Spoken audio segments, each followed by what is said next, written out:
d'hier à aujourd'hui. Avec le recul des années, les perspectives se brouillent pour moi. Les hivers se mêlent l'un à l'autre, celui de 1965 et celui de 1942.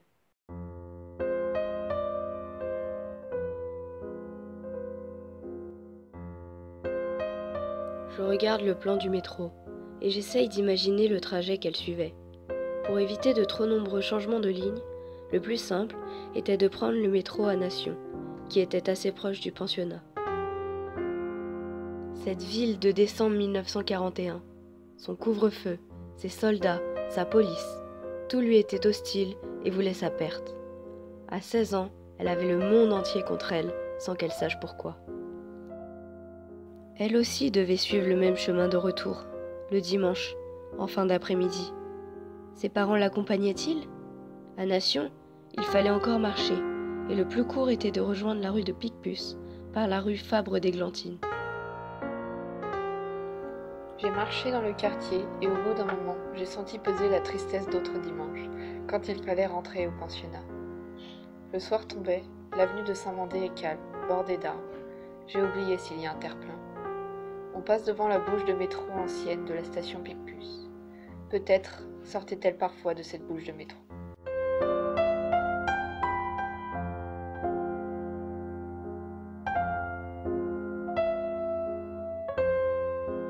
Le 5 heures de Marie, 60, 62 et 64 rue de Picpus, était situé au coin de cette rue et de la rue de la gare de Reuilly.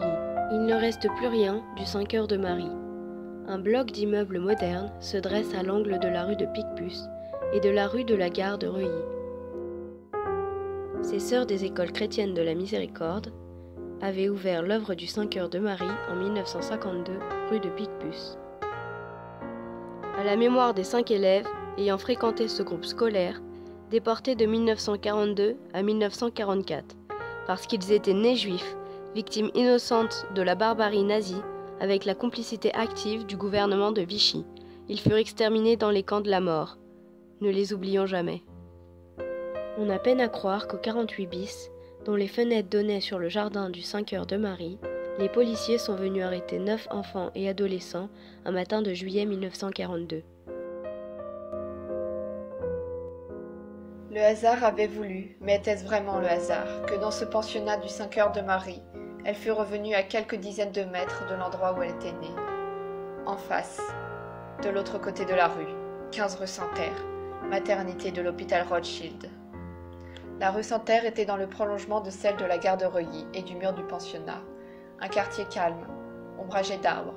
Il n'avait pas changé quand je m'y suis promenée toute une journée, il y a 25 ans, au mois de juin 1971. À partir de l'été 42, la zone qui entourait le 5 heures de Marie est devenue particulièrement dangereuse. L'hôpital Rothschild était une souricière où l'on envoyait les malades du camp de Drancy pour les ramener au camp quelque temps plus tard, selon le bon vouloir des Allemands qui surveillaient le 15 rue Santerre.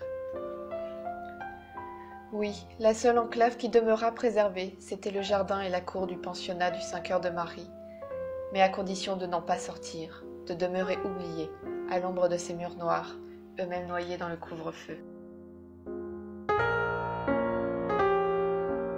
Peut-être trouverait-on sur un registre quelques indications concernant Gaspard Meyer, qui a signé au bas de l'acte de naissance. Le 76 rue de Picpus était l'adresse de l'hospice de Rothschild.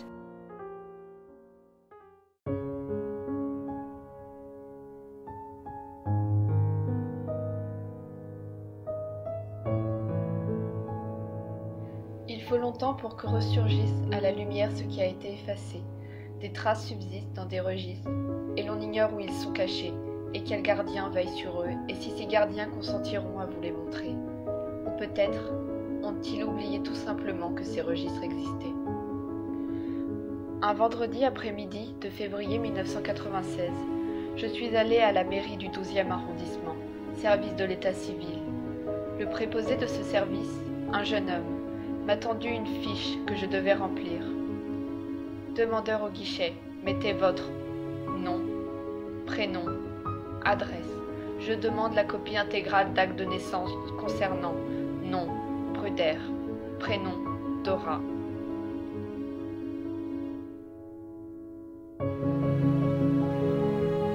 Tous les deux, le père et la fille, quittèrent Drancy le 18 septembre, avec 1000 autres hommes et femmes, dans un convoi pour Auschwitz.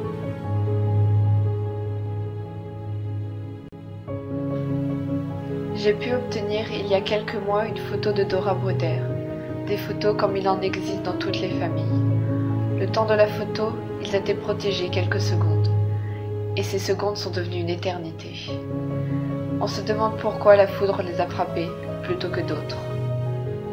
J'ignorais toujours à quoi elle passait ses journées, où elle se cachait, en compagnie de qui elle se trouvait pendant les mois d'hiver de sa première fugue, et au cours des quelques semaines de printemps où elle s'est échappée à nouveau.